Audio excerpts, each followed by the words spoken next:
A cultura do bem-estar, a cultura da saúde mental, ela tem que existir no todo. Ações pontuais, elas não resolvem.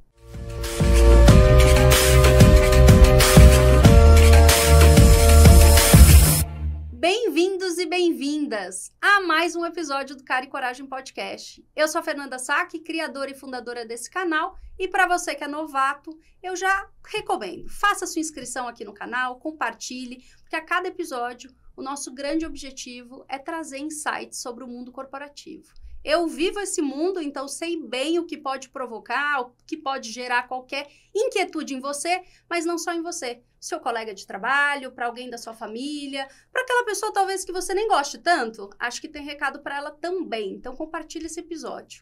E hoje, não diferente de todos, eu recebo uma mulher que já estava aqui aquecendo o papo, que já me gerou um monte de outras perguntas que eu tenho aqui no roteiro. Ela, que é especialista em desenvolvimento humano, liderança humanizada e gestão emocional nas organizações, fundadora do IDHL, Instituto de Desenvolvimento Humano LIP, da Rio Mind e da plataforma A Equação. Sua metodologia inovadora está presente no Departamento de Assuntos Econômicos e Sociais da ONU. Autora de 19 livros, sendo 9 best-sellers, combina neurociência, inteligência emocional e saúde mental para transformar pessoas e organizações de forma sistêmica e sustentável. Flávia Lippe é fundadora do IDHL, palestrante, educadora e consultora em neurociência, gestão de emoções e saúde mental. Também é mestranda em inteligência artificial e ciências cognitivas, tem um olhar apurado sobre o poder e o papel da cognição e emoções na tomada de decisão. Flávia, muito obrigada por hoje estar aqui com a gente. Eu que agradeço o convite, estou muito feliz. Ai. Eu adorei os seus outros episódios e estou honrada de estar aqui. Que Obrigada. delícia! Eu que agradeço, obrigada por estar mesmo aqui com a gente. A gente já foi aquecendo, né, a pauta. Mas antes de entrar na pauta, eu gosto sempre de começar perguntando quem que é a Flávia, daquela menina, quais são essas raízes que até hoje você se conecta com essa menina? Bom, eu sempre fui muito conectada com a natureza. Desde menina, eu gostava da vida simples, da simplicidade do conviver, da simplicidade do olhar. Eu me lembro que tem um trecho do catecismo, né? Fiz toda aquela tradição católica de Minas Gerais, né? Minha família é de Minas Gerais. E tinha um livrinho que a gente preenchia. E nesse livrinho tinha uma pergunta assim: como que você gosta de sair na rua? Eu nunca vou esquecer disso. Aí eu escrevi: camiseta branca, calça jeans e sandália. Acho que não tem nada mais simples do que isso. Não tinha nenhum adereço, nada mais importante do que estar simples mesmo. Né? E eu não perdi isso.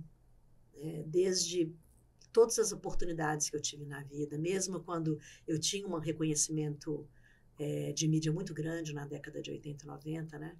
Inclusive com 2 M's de melhor programa de televisão no mundo, eu sempre tive a mesma característica.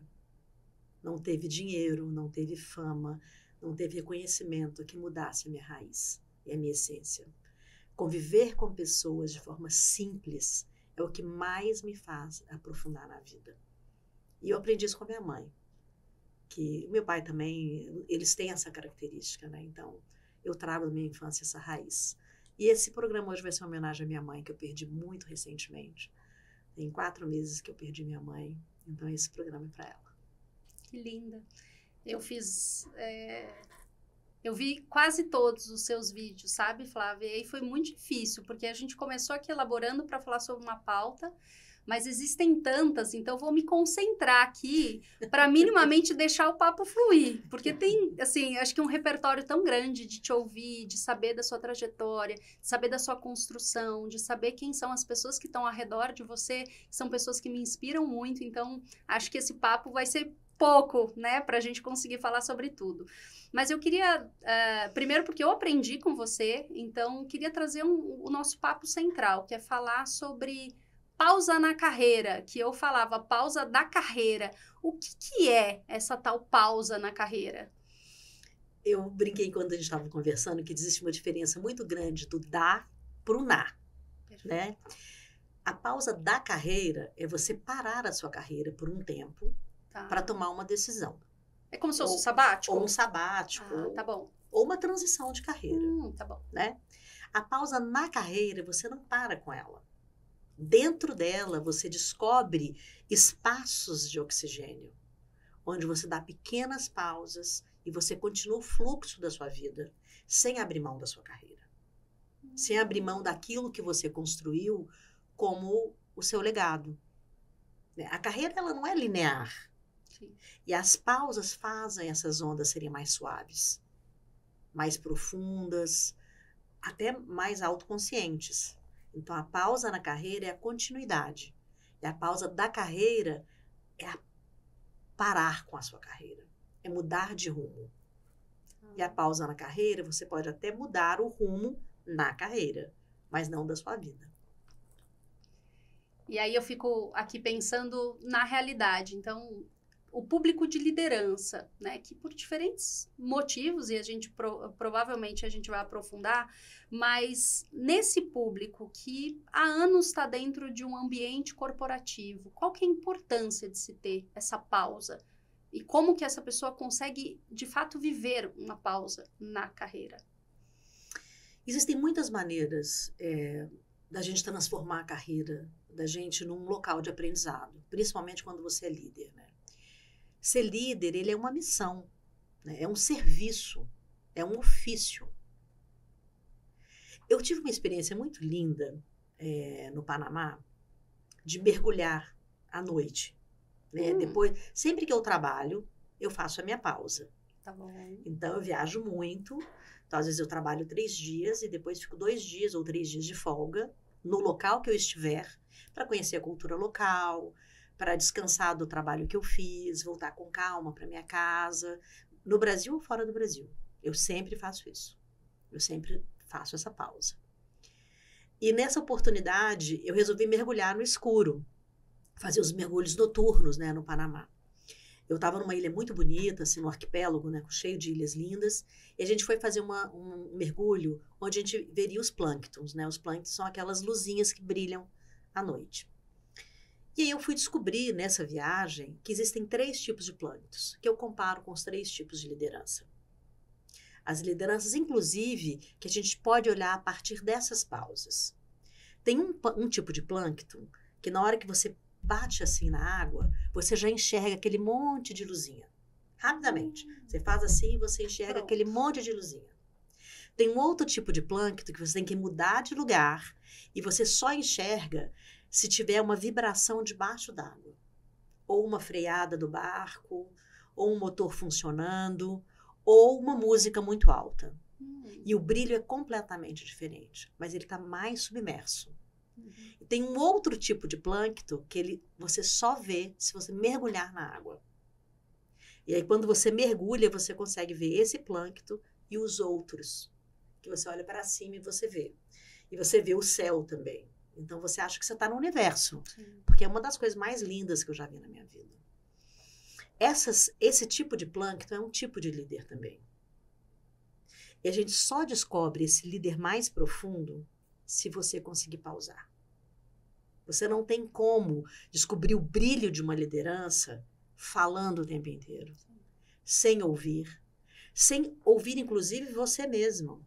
Para poder absorver as outras lideranças, os outros desejos, os outros brilhos que existem na sua carreira. Né? Então, pausar é dar oportunidade que o outro brilhe também. Né? Que o outro possa mostrar o seu brilho, independente da altura que você está nessa liderança. Né? Então, pausa é isso. É dar oportunidade sempre. E eu ainda escuto e vejo muitos mitos sobre a gente pausar, às vezes até para um dia de formação, né? Uhum. Que a gente, como liderança, a gente busca sempre, ou deveria buscar sempre, estar reciclando, buscando conhecimento. Uhum. E eu ainda vejo um mito muito grande, né? Um dia que você não vai trabalhar. Não, também é trabalho, né? O fato de eu estar buscando ser melhor líder para o time, para a empresa, enfim, ou às vezes para mim, como ser humano. E aí eu queria muito te ouvir, quais são esses grandes mitos que você normalmente, quando traz essa pauta, essa narrativa para palestras ou para o mundo corporativo, você escuta? E como a gente consegue quebrar eles? Acho que o primeiro mito é que todo líder precisa ter alta performance. A gente tem que vender alta performance para todas as camadas de uma empresa, né? E alta performance é inversamente proporcional à saúde mental. Inversamente proporcional, literalmente. E você só consegue performar muito bem nas pausas, né? Nós temos no nosso cérebro o hipocampo, né? O hipocampo é onde você consegue adquirir memória, e memória de longo prazo, e aumentar o seu nível de criatividade e tomada de decisão. O hipocampo, ele só vai ter uma performance muito boa se você estiver pausado e descansado. Então, quando se fala de alta performance, de ser um motor, assim, em modo contínuo, você não cria. E você também não consegue ter nenhuma produção de novas sinapses neurais. Então, pausar é a melhor coisa para quem quer produzir de forma sustentável. Então, esse é o maior mito. Nós vamos produzir muito, vamos fazendo tudo muito, muito, muito, muito, né? Todo excesso, ele acaba realmente dentro dele mostrando uma grande falta. E a falta, nesse caso, por causa desses mitos, é da autoconsciência. É de saber que preciso parar para ouvir, preciso reciclar os meus conhecimentos, preciso ver coisas novas para trazer para minha equipe e para mim mesmo. Você não tem como ter duas vidas, sabe? Tipo, na minha família, na minha casa eu sou assim, na empresa eu sou assado. No mínimo você tem um distúrbio, né, assim, de personalidade. Exato. Né? Mas se você consegue ter a percepção de que tem algo diferente demais nos ambientes, você aprendeu a jogar o jogo. E jogar o jogo precisa de pausa. Ninguém joga xadrez sem estar concentrado. Né? E o corporativo é um jogo de xadrez, que demanda estratégia, demanda estar em cima do tabuleiro. Sim. Demanda você ser uma peça importante naquele tabuleiro. Saber quais são os principais movimentos e os movimentos que você tem que fazer em pausa. Tem hora que você não avança, você recua. Entender sobre isso é entender sobre pausas. Isso é pausa na carreira. Você não está abrindo mão de nada, você está ali, autoconsciente, se preparando para continuar ali por um bom tempo. E a pausa, ela requer consciência. Consciência. E eu diria, se eu puder, você me corrija se eu estiver errado, e intenção. Intenção. O porquê dessa pausa? O que eu estou fazendo nesse momento que exige ter uma pausa para eu refletir? Seja lá qual caminho, seja para um desenvolvimento, ou seja para uma mudança também, mas exige que você tenha consciência do que você está fazendo ali. E às vezes você vai buscar essa consciência ao longo do processo. Exatamente. Tem um neuroeconomista que eu gosto muito, ele chama Paul Zek, ele foi meu professor, inclusive. Ele é um americano, né? E ele estudou o poder do pertencimento. E uma das coisas mais importantes do estudo dele, ao longo de 10 anos, foi: nós somos os únicos seres intencionais, inclusive no pertencimento. Quando a gente entende que o que a gente está fazendo tem uma intenção, e essa intenção ela pode mudar a vida do outro, ele chama isso de moléculas de confiabilidade. Né? Que nós temos moléculas no nosso corpo que são preparadas para a confiança. E a gente pode produzir mais confiança a partir dessa intencionalidade de sermos todos respeitados nos seus ambientes e sentimos que estamos fazendo parte daquele lugar. Pertencer, você só consegue fazer alguém pertencer se você consegue ouvir, com a intenção de entender o que está acontecendo naquele ambiente. E ser líder, como eu disse no início, é um serviço mesmo, é um ofício, é muito mais do que uma posição ou uma cadeira. Se alguém está querendo ser líder para ser famoso e ganhar muito, está no lugar errado. Porque é um trampo violento para isso. Você pode ganhar muito dinheiro de outro jeito. Porque é um serviço profundo. E você impacta profundamente a vida de outras pessoas com a sua liderança. Então, essa intencionalidade, ela só está no silêncio. Você não tem como fazer algo intencional, positivo, correndo. Você precisa pensar, você precisa ter a autoconsciência de como aquilo impactaria a sua própria vida, né? E essa intencionalidade, ela é biológica. Nós temos esse poder. A gente só tem que saber usar. Porque somos seres bioquímicos e neurobiológicos. É só entender como a gente funciona que você vai ver que a liderança, ela toma um outro rumo. E ela se torna humanizada, não é porque você está sendo legal. É porque a gente resgata a humanidade que existe em nós. Essa humanidade que existe em nós, a gente não pode deixar perder. Por nada. São os valores essenciais que a gente tem que carregar com a gente. Todo tempo. Se os seus valores essenciais eles estão sendo, a qualquer momento, testados, você está no lugar errado. E não tem nada de, ai, que coisa mais ilusória. Não é ilusório. É maduro. É saber jogar o jogo sem você perder as suas raízes. Quando você perde as suas raízes, acabou a sua vida. Acabou, não há como recuperar. E quantas pessoas ficam tentando buscar aceitação num ambiente que não é para elas? Não é para elas. E muitas vezes eu fico observando se é falta de autoconsciência ou é falta de estabelecer ou não aceitar o fato de não ser ali. Não é, e tá tudo bem, né? E fica nessa briga constante, tentando encontrar ali esse espaço. Eu acredito que a autoconsciência facilita muito todo esse processo, né? Eu ainda não compreendo pessoas que não fazem terapia. Eu não compreendo isso ainda. Né? Terapia é vida, não é? Eu não compreendo, né? Tudo bem, eu sou filha de psiquiatra, tenho uma tradição de conhecimento disso, né? Mas muitos executivos que me procuram, inclusive para trabalhos individuais, eu posso fazer terapia com essas pessoas, mas eu sempre pergunto, quando foi que você deixou de acreditar que saber quem é você profundamente era importante? Isso é autoamor, autocuidado. Né? E a autoconsciência nesse aspecto, talvez, seja, assim, um facilitador para quem não conseguiu compreender que está no lugar errado. Entende? E não é porque você é culpado ou o lugar é culpado. Não dá para encaixar a peça. Sim. É só isso. Né? Não significa que você vai ser uma pessoa frustrada ou alguém que não tem sucesso. Não é isso. É a pausa na carreira. Pausa. Sabe? Vamos pausar e deixa eu ver aqui qual movimento eu preciso fazer para voltar ao rumo da minha história. Então, isso é uma pausa que precisa ser dada. Sim. E aí você trouxe um outro tema, que também é um tema, eu não diria que é atual, mas atualmente a gente tem colocado na mesa, tem discutido por questões externas, mas o mundo corporativo está mais sensível a ele, que é a saúde mental.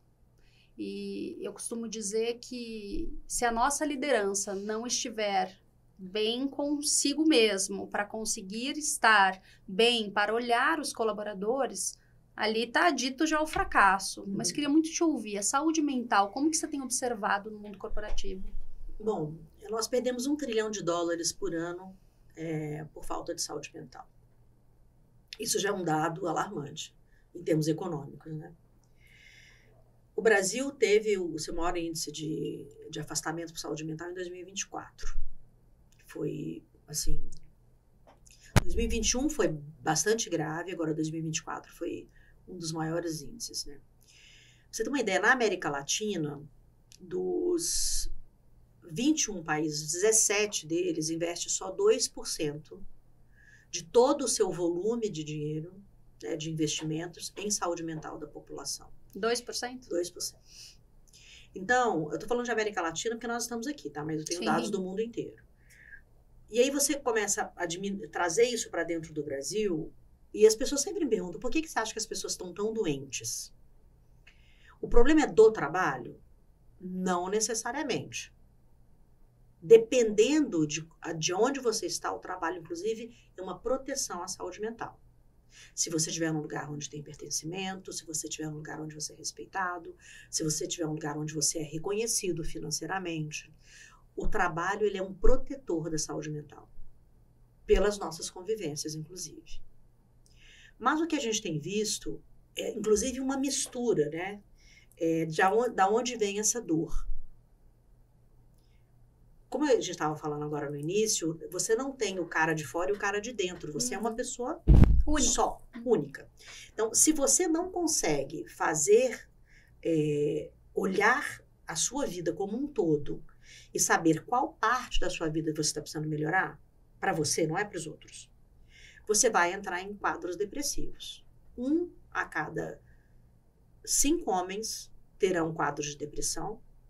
2 a cada 5 mulheres terão quadros de depressão. Por quê? É muito alto esse número. Ele tem crescido por excesso de informação errada, né? Assim, eu não vou chamar de fake news, porque não existe fake news, né? News é fato. Sim. Se é fato, é verdade. Então, não existe fake news. Isso é informações erradas. Né? Então, quando é fato, é fato. O fato, ele não é questionado. Quando não é fato, aí sim, ele é uma mensagem errada. O número de violência de mensagens erradas é bizarro. E isso interfere muito na saúde mental. A outra coisa são os delírios. Existem muitos delírios. Então, se você fizer isso, você vai conseguir aquilo. Aquela hiper necessidade de hiperprodução. Então, tudo depende só de você. Só. Então, se você fizer isso, se você fizer aquilo, se você ler 12 minutos de livro por dia, se acorda às 5, vai correr, tem que ler pelo menos 20 páginas por dia. Páginas, é o mantra. Isso, aí você tem que tomar banho gelado, você tem que fazer jejum intermitente, você tem um hiper cuidado com a beleza, com os altos cuidados, tem que ser magro, né? Você, assim... o estereótipo. E a vida, na verdade, se tornou uma autoprodução, uma coisa de alta performance. A própria vida virou alta performance, né? Então, isso traz uma infelicidade muito grande. Você nunca vai estar naquele padrão X que colocaram ali. Até porque os grandes influenciadores são virtuais. Eles não são reais, né? E com a inteligência artificial, cada vez mais, principalmente a generativa, cada vez mais você está longe da realidade do que nós somos como indivíduos e seres humanos. Então, a saúde mental está sendo impactada por muitos impulsos, né? Fora as questões neurobiológicas. Então, o excesso de tela, por exemplo, né? Quando você fica muito tempo com o celular na mão, ou qualquer tela, mas principalmente o celular, que é uma tela menor, você tem uma troca de luz. A luz azul que é emitida por esse equipamento, ela faz com que o seu corpo acredite que você está de noite ou de dia. Então, se você está à noite com a luz azul, ele acha que está de dia, então ele vai permanecer com o seu corpo ligado para que você produza. Então, você não vai ter uma noite de sono adequada e que você possa descansar. Então, a gente está falando dos neuroestímulos que a gente está trazendo para não descansar. Durante todo o dia com aquela tela, o tempo inteiro em você, você perde a noção do que está à sua volta, da sua realidade. Então, você passa a viver uma realidade que não existe mesmo. E começa a se comparar com aquela realidade, com aqueles dados que eles estão vindo para você. Enquanto as pessoas não entenderem que os dados, eles não são a sua vida, mas eles são reais, que estão te levando a tomar decisões, você não vai ter saúde mental. Porque você não está vivendo a natureza, você não está vivendo o verde, a água, o abraço, o contato real com pessoas. Uma conversa onde você não coloca acelerado para você ouvir mais rápido. Essa é uma das coisas que eu falo para as pessoas. No momento que você faz isso com o áudio do seu WhatsApp, você perdeu a sua humanidade, nesse momento. É só você colocar uma pessoa na sua frente e você ficar sacudindo ela para ela falar mais rápido. É isso que você está fazendo com o seu cérebro. Então, quando você vai conversar com alguém que você precisa ouvir, você tem que pausar. Você não tem como ouvir falando. Você tem que pausar para ouvir o outro. Se você perdeu isso, você já perdeu o contato humano. Que é o que faz a nossa união. Ouvir o outro é olhar no olho do outro e ouvi-lo. Não é você acelerar ou mudar para a parte que você quer ouvir. Entende? Isso tudo está sendo levado para o ambiente do cotidiano, do trabalho e da vida. Então, a saúde mental, ela depende de muitas ações. Não só da RN1 no corporativo. Sim. Eu acho um grande avanço Sim. essa readaptação, não tem a menor dúvida. Mas você que está no corporativo, eu também há tantos anos, a gente sabe também a facilidade de maquiar essas regras. Sim. Né? Nós já passamos por tantas maquiagens. Né? Eu me lembro, assim, quando eu estava no auge da sustentabilidade e falava disso na década de 90, quantas vezes você viu a maquiagem do Mundo Verde, entendeu? Quantos eventos, né? E aí vem ESG e começa... Sabe, assim, essas maquiagens, elas não resolvem. Como o R1 não vai resolver. Se não tiver um desejo profundo de convivência. A intenção mesmo de fazer com que aquelas pessoas cresçam junto, né, naquele ambiente. E é possível, gente. Não é impossível. Sim. É possível. Né? Uma das coisas que traz saúde mental é fazer trabalhos voluntários, por exemplo, dentro do ambiente corporativo. Uhum. Então, criar programas de voluntariado interno, isso, assim, é incrível para a saúde mental. Porque quem está ali disponível e quem está também sendo beneficiado por essa disponibilidade está crescendo junto. Então, existem muitas coisas que podem ser feitas, mas a saúde mental não é algo específico, você vou fazer isso. Não é um plano de ação que você segue a cartilha, né? Você pode até seguir a cartilha e pode não dar certo, Sim. se não tiver pertencimento e intencionalidade. Vai ser só uma regra cumprida. E a gente, ainda nesse ponto de saúde... Eu digo que a saúde emocional, saúde mental, é de uma forma você integrar, e você traz um ponto que eu super concordo, não existem duas pessoas. Não tem aquela coisa, deixei o problema em casa, agora eu tô aqui, tô bem. Aquele problema lá, o filho que tá com problema na escola, não, tô ótimo, tô maravilhoso aqui para dar o meu melhor como líder. E ainda a gente mascara muito isso, né? Talvez muito forçado por essa dita alta performance, né? De estar ali super bem, vamos lá, time, a gente vai conseguir um super resultado. Mas essa autoconsciência é tão importante para você ali, até no dia chegar e falar, hoje eu não tô bem. Não vou dar meu melhor, né? Como pessoa. Talvez remarcar uma reunião ali com o time, enfim. Mas ter essa possibilidade, sabe? De se aceitar num dia que não tá bom. Olha... O preconceito é algo que é característico, a gente vem carregado desse preconceito há anos, né? O papai é psiquiatra e quantas vezes você escuta... Ele tem 90 e... 90. Nossa, tá. Quantas vezes você escuta, você vai no psiquiatra? Uhum. Teve uma vez uma pessoa me perguntou assim, mas qual a diferença de um psiquiatra para um psicanalista e para um psicólogo? Aí essa pessoa falou, o psiquiatra, ele cuida de pessoa que tá louca? Eu falei, não, o psiquiatra, o psicólogo e o psicanalista ele não é médico e não é psicólogo. Então, ele nem tem reconhecimento, entre aspas, para traduzir a alma humana. A psicanálise é importantíssima, ela pode ser didata, mas não é nem um médico, nem um psicólogo. Qualquer pessoa pode se formar em psicanálise. Tendo dinheiro, tempo, escolhendo uma boa escola. Isso tem que ficar claro. Sim. É um método importantíssimo? Importantíssimo, mas também tem muito aventureiro. Psicólogo, você tem que fazer a faculdade de psicologia e você vai tratar da alma humana através de muitas ferramentas diferentes. Né? Tem muitos métodos diferentes de psicologia, mas você não pode medicar. O psiquiatra, ele pode ser um psicanalista, ele pode fazer uma terapia de fala com você ou outras técnicas e pode te medicar caso quimicamente você precisa de alguma coisa. O preconceito começa aí. Se você tiver um problema cardíaco, você vai falar naturalmente, não, eu tomo um remedinho porque eu tenho um problema cardíaco. Se você tiver um problema de toque, ou um problema de depressão, ou de ansiedade, você não vai falar numa mesa, não, eu tomo um remedinho para depressão. Ou eu tenho que tomar um remédio para ansiedade porque eu tenho uma ansiedade crônica. Você não fala porque você tem vergonha de falar sobre a sua mente, sobre o seu estado mental, espiritual e emocional e relacional. A sua mente, ela traz muitas coisas. Ela não comanda tudo, mas ela é uma plataforma ali de informações importantíssima para o seu cotidiano. Você já viu alguém numa briga falar assim, também você é diabético? Não fala, mas fala, você é bipolar. sem nem saber o que é bipolar. Virou agora todo mundo narcisista. As pessoas não sabem o que é um narcisista. Egoístas tem muitos. Sim. Narcisistas, alguns. O bipolar é uma pessoa normal. Ela Muitas tem distúrbios vezes nem químicos.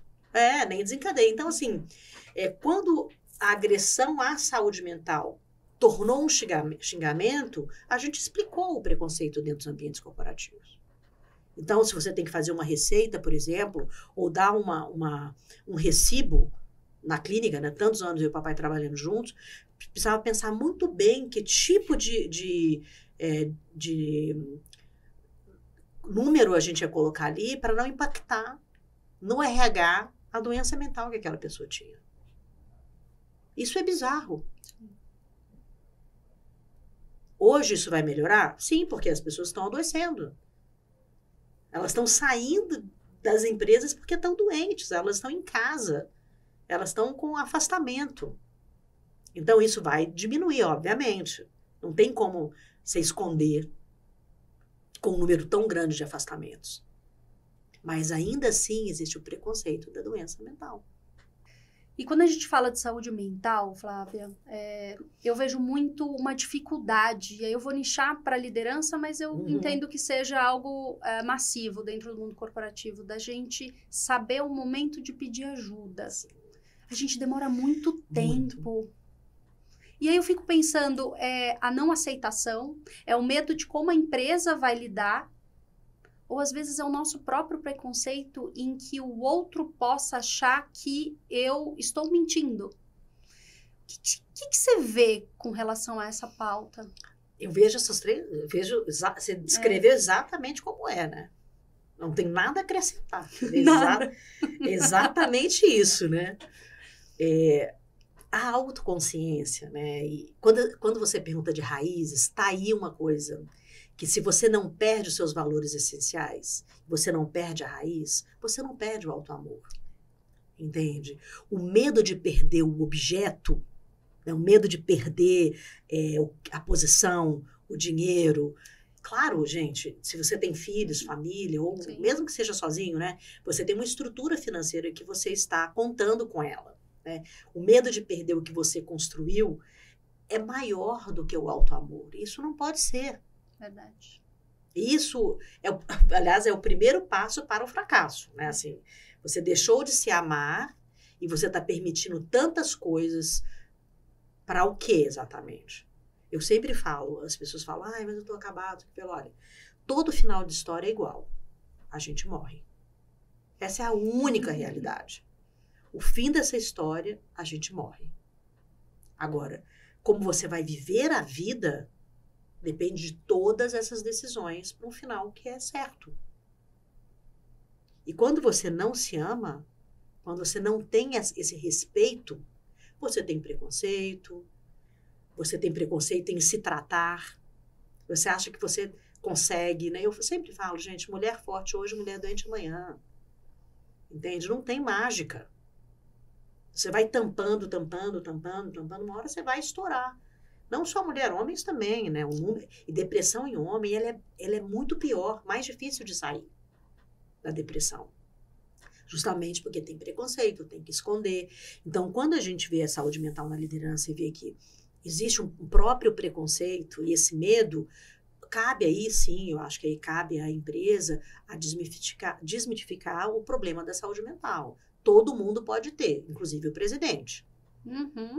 Inclusive ele, que a gente imagina que é onipresente, onipotente. É o cara mais solitário. Exato. O que tem que tomar mais decisões que impactam a vida dele e dos outros.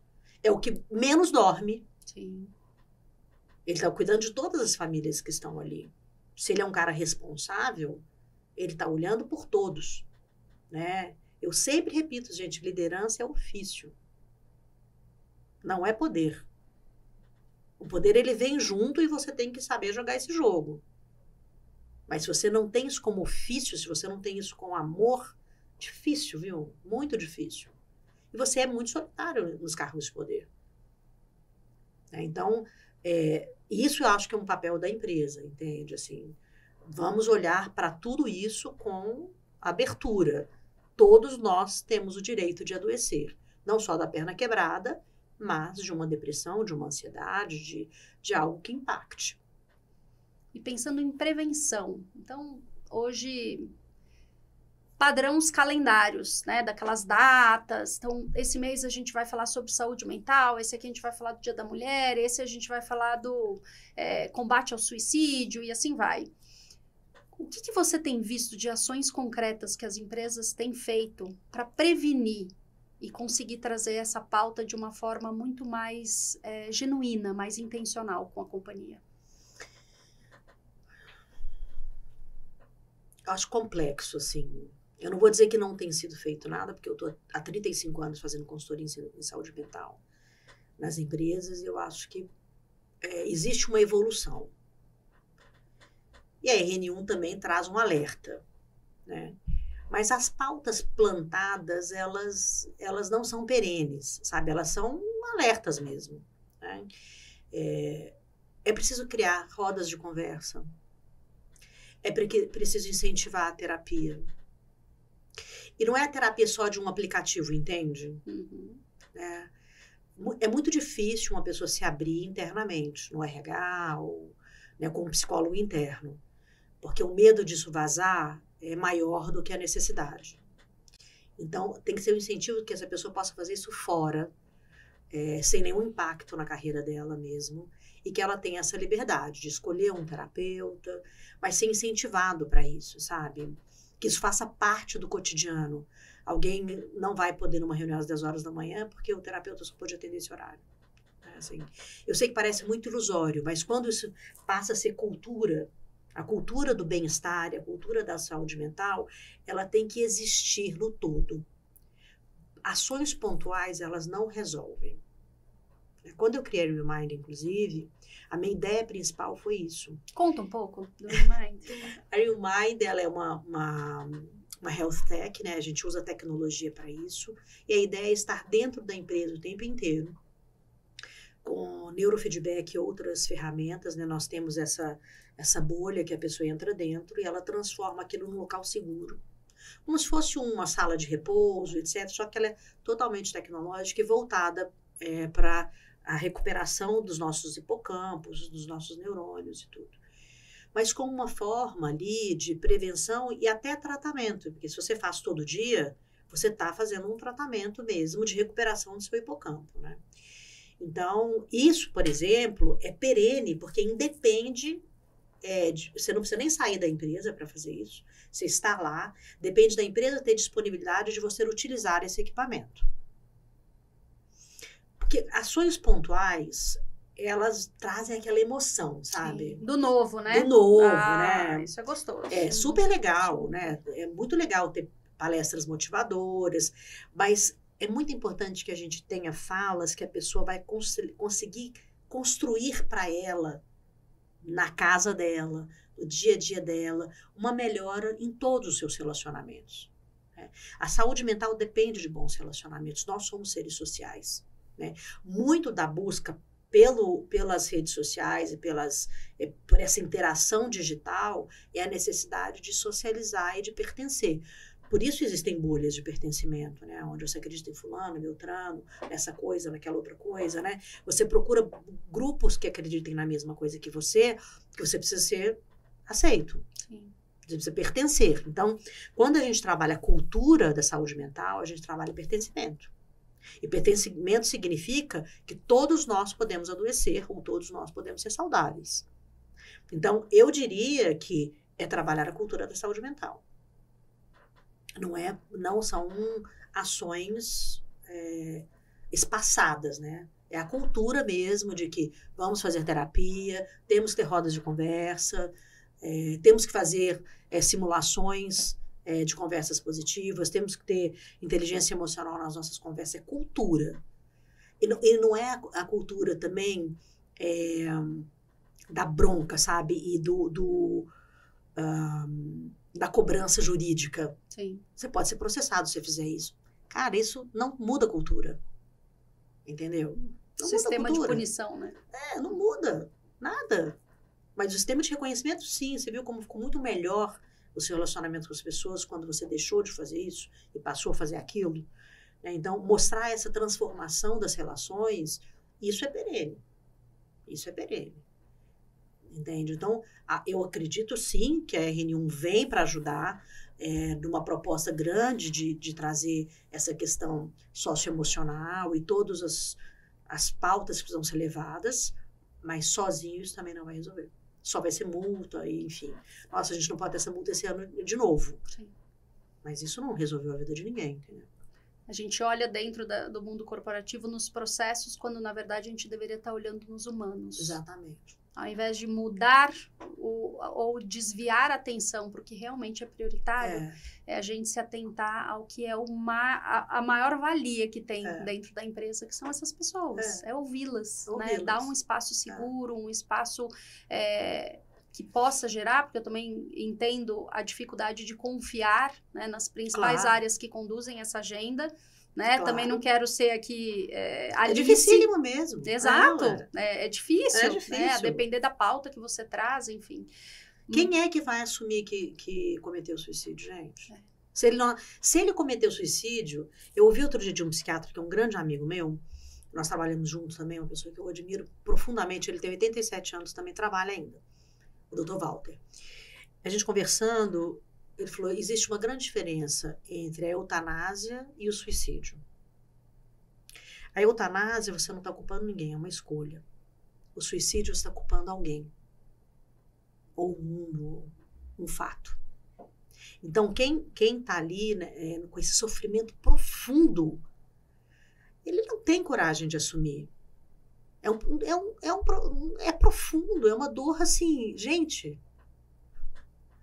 Uma dor que a gente não tem como mensurar. Verdade. Então, como essa pessoa vai chegar no seu ambiente de trabalho e falar, eu tentei ou pensei em fazer isso ontem? Só numa terapia que ele vai ter essa ajuda. E a gente tem que direcionar muito corretamente o que é saúde mental. Gente, não é para qualquer pessoa. Não dá para contratar empresas navegantes para fazer consultoria em saúde mental. Não pode. Você põe em risco a vida das pessoas. É igual você contratar um veterinário para fazer uma cirurgia cardíaca num ser humano. Ou vice-versa. São corpos diferentes, entendimentos diferentes. Eu acho que a seriedade da pauta é que mais me preocupa. Pessoas que fazem um curso X e começam a falar disso. E aí começam a levar a saúde mental para um lugar que cabe a pessoas profissionais dessa área. Não aventureiros dessa área.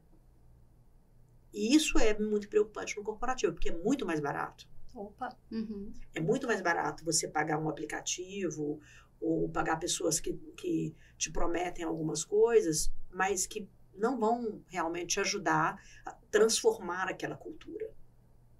Né? Então, eu vejo a seriedade do assunto também. Né? Virou moda também, entende? Sim. Tudo que vira moda é legal. Porque você coloca um holofote em cima daquela necessidade. Mas não dá para ficar na superfície.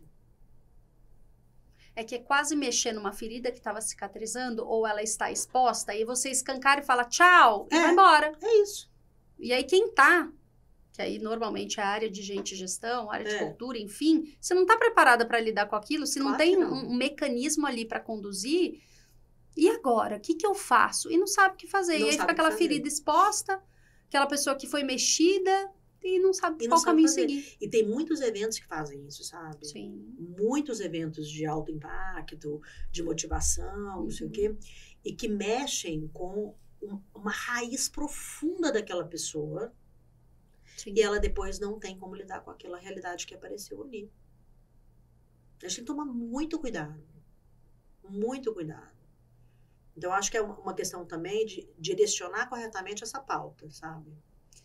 E eu penso, assim, essas grandes pautas que tomam um boom, e aí eu vou no outro extremo. A gente começou falando de saúde mental, agora eu vou no na pauta, não vou falar o boom, mas na pauta de introduzir felicidade dentro do ambiente corporativo. Aqui no canal a gente já falou sobre esse tema e eu sei que você dá palestras, né, sobre a felicidade. Então eu queria muito te ouvir. O que é? É utopia?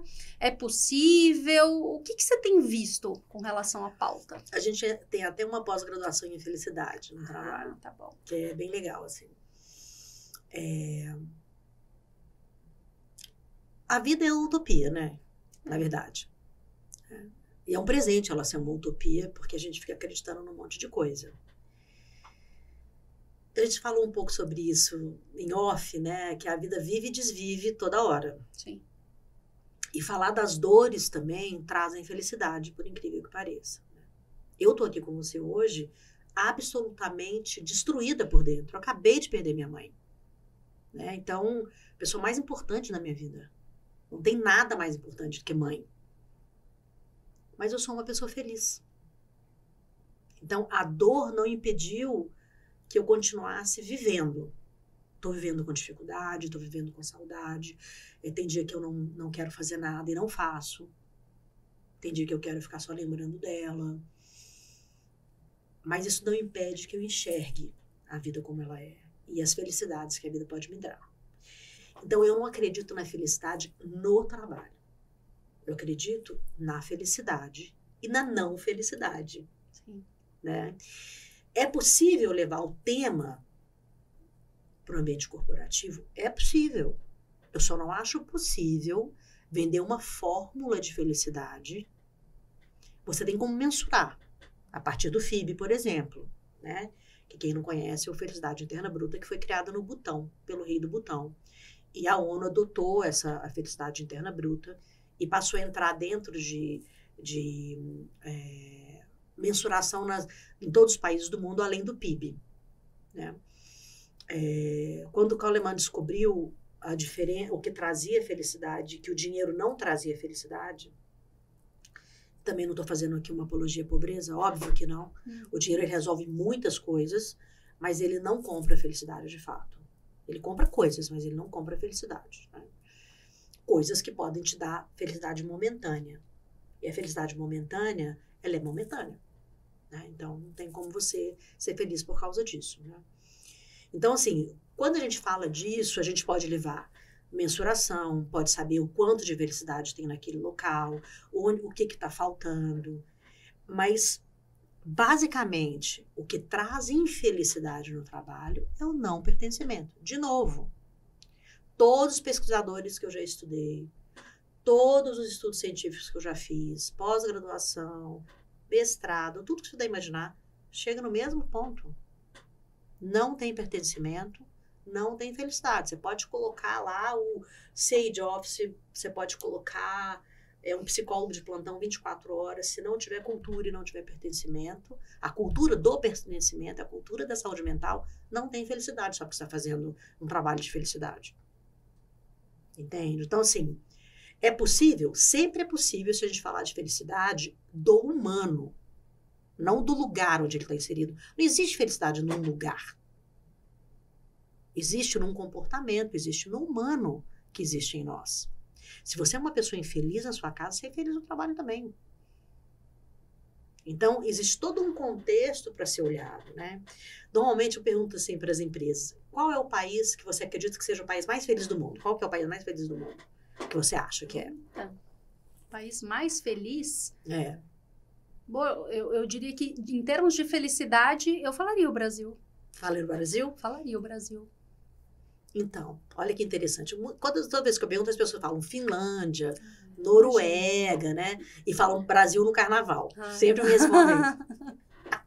É que eu acho que o Brasil tem tanta coisa e ainda sempre tem um sorriso, sabe? Falo, poxa, eu acho que sim, Mas o país mais feliz do mundo, primeiro é o Panamá, o segundo é Costa Rica. Tá.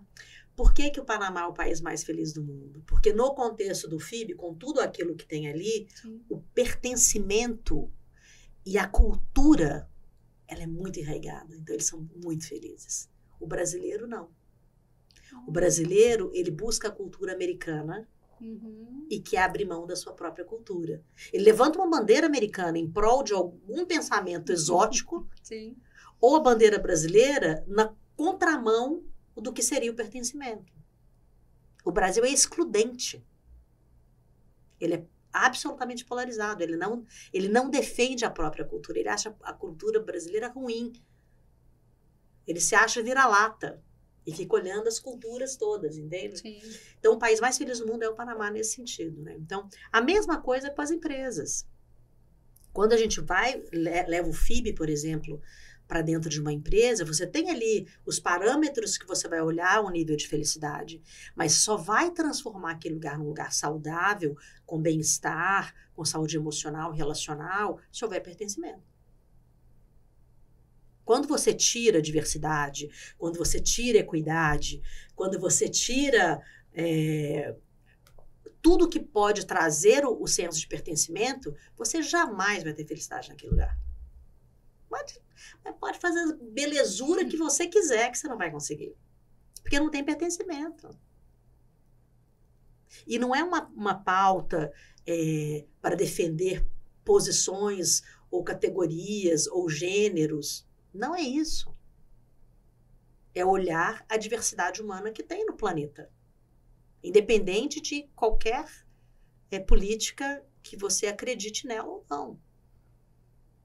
Agora, a felicidade está no pertencimento. Está nas trocas social.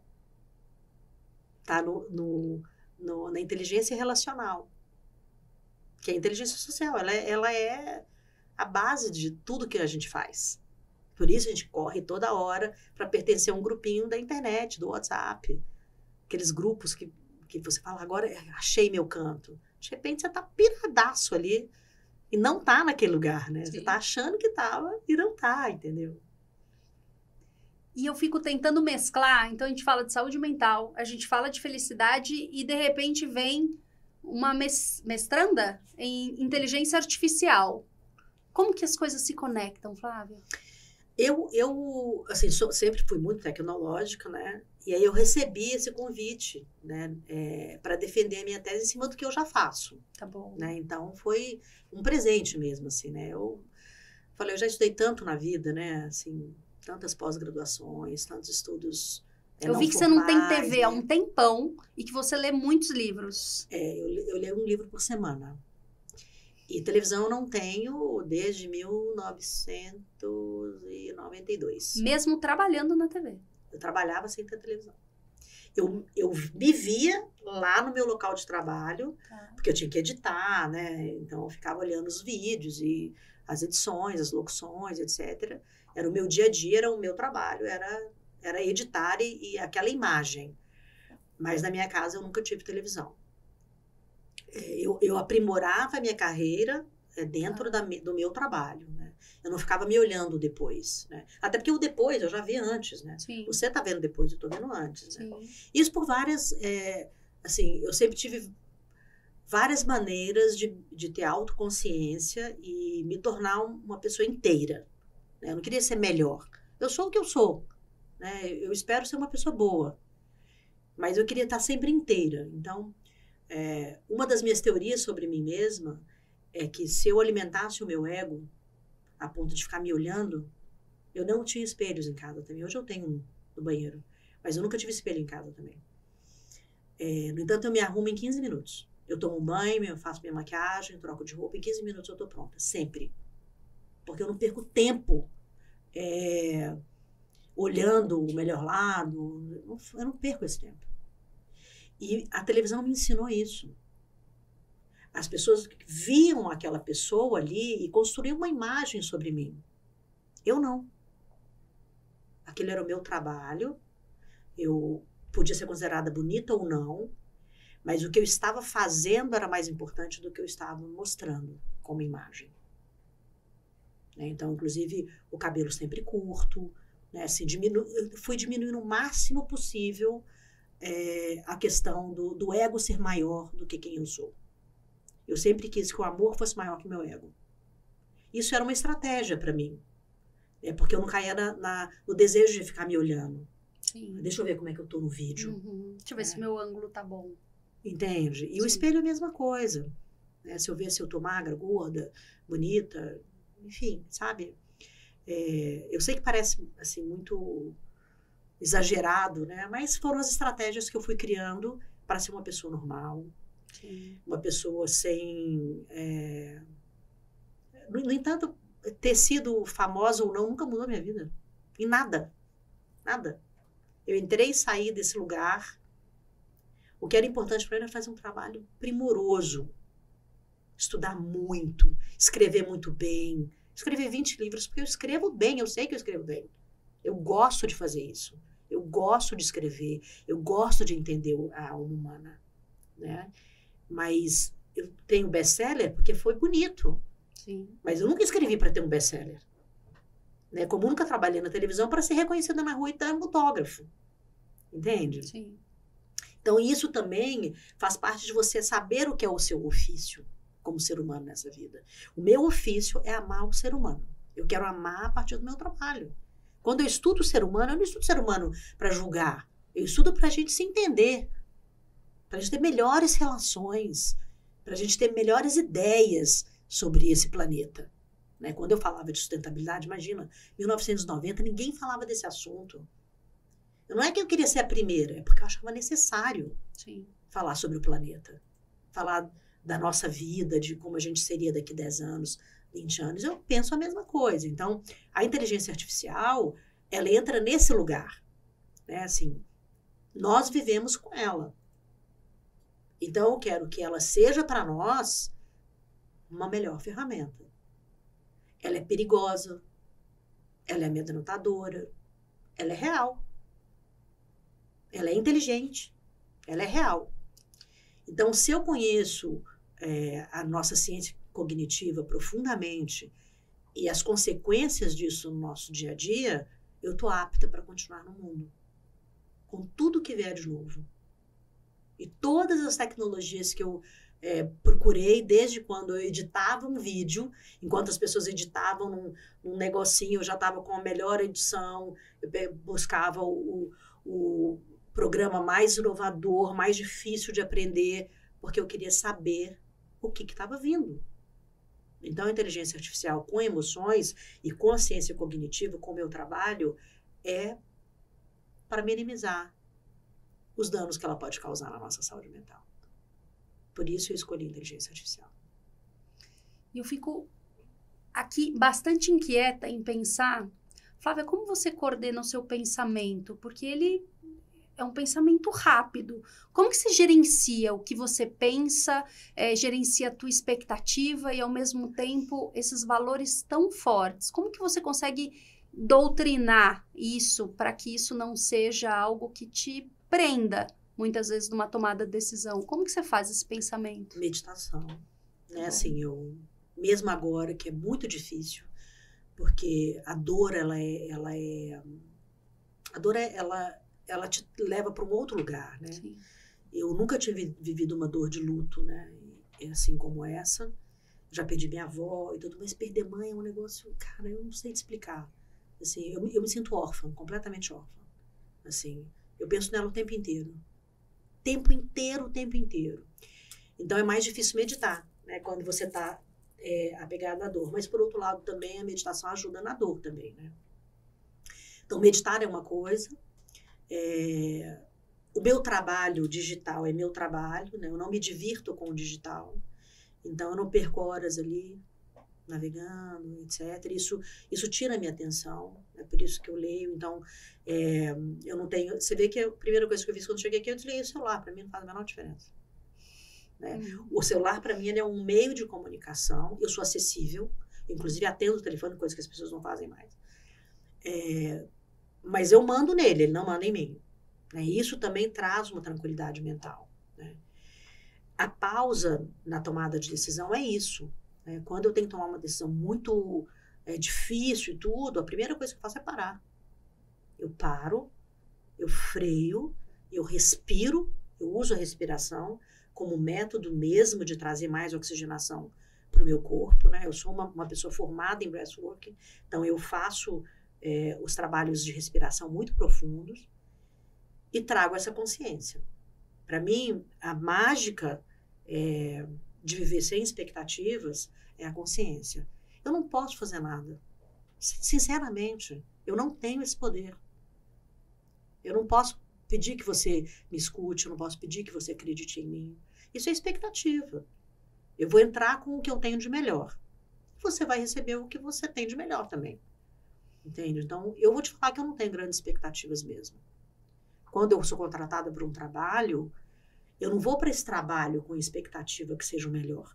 Eu vou dar o meu melhor. Isso eu não tenho a menor dúvida que eu vou fazer. Pode ser que para você não seja. O que eu vou fazer? O que eu posso fazer? Nada. Né? O meu último livro, inclusive, que chama A Equação, eu esqueci dentro do Uber. Ah, ficou pro Uber? Eu fiquei tá já. Não, então o Uber saiu sortudo dessa. Olha. Eu trouxe um para você. Mas depois eu te mando. Tá bom. A Equação eu falo justamente disso. De você abrir mão do poder de decisão. E você abrir mão totalmente do controle. Não há controle. Não há controle. Esquece. Você sai com tudo planejadinho, a vida vai lá e desfaz. Eu vi exatamente esse corte. Você falando em que momento, quando você adoeceu, que você entendeu que não tem o controle. Não tenho. Entende? E eu sou extremamente organizada.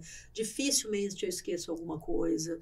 Hoje, por exemplo, eu estava com um livro na mão e aí ele me perguntou alguma coisa, eu botei o livro aqui do lado. E comecei a conversar com ele. Eu senti que ele estava precisando conversar. Sim. Isso é uma coisa que eu adoro fazer, né? Assim, uma oportunidade que eu tenho de gratuitamente doar a minha profissão em 1 hora, ou às vezes 2 de trânsito, como foi o caso. Né? E foi lindo para ele, e foi lindo para mim também. E eu senti que ele, não sei, né? Isso acontece muito comigo, na verdade. E eu acabei deixando o livro ali. Talvez até meu inconsciente falou, acho que esse livro vai fazer bem para ele, né? E ele mandou uma mensagem quando eu cheguei, olha, você esqueceu o livro, e o cara falou, não, é um presente para você. Nossa, então, foi, que presentaço. Então foi bom. Mas esse livro, eu falo desse não controle. Quando você quer controle, você cria muita expectativa. Muita expectativa. Entende? Eu sempre dou o meu melhor. É isso que eu posso fazer. Sim. E sempre estou atenta ao tempo das coisas. Então, assim, eu nunca chego correndo em lugar nenhum. Porque eu sempre saio com antecedência. Então, eu não estou apressando o Uber, eu não estou me apressando, eu não estou apressando quem está me esperando. Sempre eu vou chegar num lugar, você pode ter certeza absoluta que eu estou com tempo. Eu sempre estou com tempo quando eu estou ouvindo uma pessoa. Mesmo que eu esteja com a agenda apertada. No momento que eu estou com ela, eu estou com essa pessoa profundamente, não pego no celular, eu estou atenta a ela.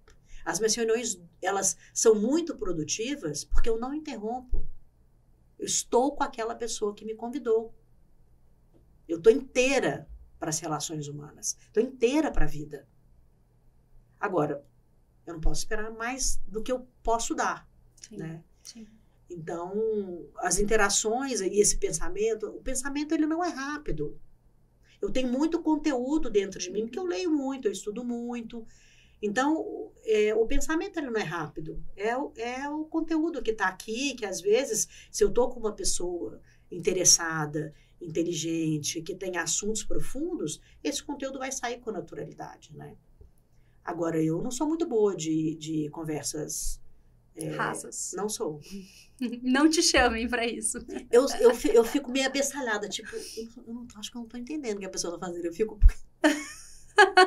Eu comentei outro dia com a Ana, né, que você conheceu a Ana Zamper, né, que é uma grande amiga. Eu falei, Ana, eu até liguei pro meu neurologista para saber se eu tô com problema neurológico. Ela, que problema neurológico, Flávia? Eu falei, cara, tem hora que eu não escuto. E também não tô com surdez. Ela teve um acesso disso. Quais são esses momentos? Aquelas pessoas falando aquelas coisas, então, é desinteresse. E você sabe que fica confuso o meu ouvido. Imagino. Porque eu fico ouvindo pessoas falando de outras pessoas, não me interessa. Sim. Sabe? Falando de coisas que eu não tenho a menor ideia do que ela tá falando. Sim. Eu falo... E não é porque eu sou melhor do que isso. Foram as escolhas que eu tive de... eu quero ouvir a sua história. Sim. Não é? Sim. A história do outro ela é sempre fascinante. Verdade. Não é esse contando do outro, é esse contando de si mesmo, né? E aí eu fico ali, eu me perco, né? Ouvindo aquela história do outro. Né? Sei bem, eu tô assim nesse momento aqui, ó. Não, e eu também tô assim com você, porque Sim. assim, essas conversas, você não vai pra casa feliz depois? Nossa. Tipo, nossa, gente, conheci a pessoa mais Incrível. legal do planeta. É isso aí. Não Essa é? sensação, é nossa, Hoje super. eu vou pegar as minhas 2 horas de volta depois pra casa, assim, sabe, plena. Isso, Não sair de casa pra nada. isso. Eu acho que a idade também faz um pouco isso, né? Faz. A gente começa a ficar com um pouco de preguiça de sair de casa pra nada, né? Tipo, não vou crescer, não vou ajudar o outro a crescer. O que eu vou fazer lá? Eu vou ficar aqui, lendo um livro, brincando com o meu cachorro, né? Sim, com certeza. E eu tenho sempre a difícil missão de ir chegando no final, Flávia. Eu não gosto. Eu também não gosto, Eu não. comecei falando que eu ia ter um baita desafio, só que tá muito difícil. Porque eu tenho vontade de puxar vários outros temas e a gente ir, eu brinco que é quase uma teia de aranha, sabe? Porque os temas, eles se interligam de uma forma, né? A gente pode fazer um documentário. Vamos fazer um documentário? Vamos! Pronto! A gente vai chamando pessoa que a gente quer conversar. Vai! Ó, eu já tô querendo fazer um outro episódio trazendo a Ana junto com você, Vamos imagina? fazer, Nossa, que delícia! Mas o programa, ele nasce com o nome de Cara e Coragem.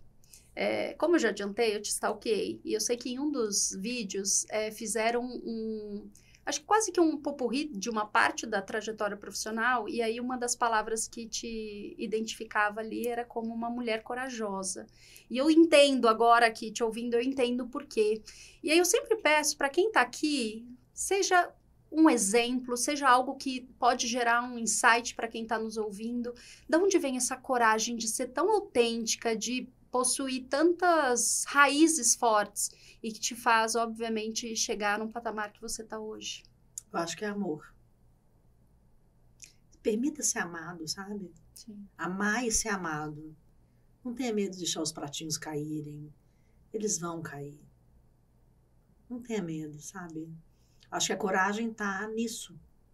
De amar e ser amado e deixar que as coisas aconteçam. Deixar a vida viver a vida como ela é, sabe? A vida é isso. Então, acho que é isso. Acho que o amor é que traz essa conexão. Lindo. E aonde as pessoas te encontram, Flávia? Redes sociais? Instagram, @FláviaLipe. 2 P's. 2 P's e I no final. LinkedIn também, @FláviaLipe. E é isso. E então, o DHL? O IDHL é idhl.org.br. Perfeito. Eu quero te agradecer. Foi muito melhor. Então, eu vim aqui sabendo que ia ser incrível, mas foi muito melhor. Eu estou muito feliz de ter te conhecido, de ter aprendido com você. Várias pautas que você trouxe aqui, eu falei, nossa, tem que estar aqui, eu tenho que ler mais, tenho que estudar mais. Então, muito obrigada por compartilhar e por estar aqui com a gente. Eu que te agradeço. E saber que você é uma executiva de RH me traz esperança. Muita esperança. Obrigada pelo seu papel. Eu que agradeço mesmo. Para você que esteve com a gente até agora, meu muito obrigada. Tenho certeza que, assim como para mim, gerou muitos insights para você. Faça suas anotações. Como a gente trouxe aqui, autoconsciência o tempo inteiro, a gente tem intenção. Para quem ainda não faz, faça terapia. Acho que essa é uma boa dica para a gente terminar esse episódio. Faça terapia, encontre seu eu, valorize quem é você. Assim você vai conseguir primeiro se amar, depois ser amado. Então siga nosso canal, sempre com episódios novos, com pessoas incríveis, como eu recebi hoje. Muito obrigada.